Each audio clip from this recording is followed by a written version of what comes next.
ఈ దేశంలో అన్నం లేకుండా ఎవడూ చనిపోకూడదని యోగ మార్గంలో శంకరాచార్యుల వారు కైలాసానికి వెళ్ళారు. వెళ్లి పార్వతీ పరమేశ్వరుడు ఇద్దరి దర్శనం చేసి స్తోత్రం చేశారు. పరమేశ్వరుడు సంతోషించి 5 శివలింగాల్ని బహూకరించాడు.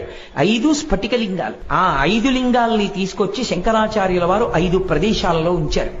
అందులో ఒక శివలింగం కంచి కామకోటి పీఠాధిపతుల చేత ఆరాధింపబడుతుంది. చంద్రవంకతో ఉన్న శివుడి మీద చంద్రుడి నుంచి పడినటువంటి అమృతధారలతో తడుస్తూ ఉంటాడు. కాబట్టి తెచ్చిన 5 శివలింగాలకి చంద్రమౌళీశ్వరుడనే పేరు ఉన్నప్పటికీ కంచిలో కామకోటిలో పూజింపబడేటటువంటి శివలింగం యోగలింగం.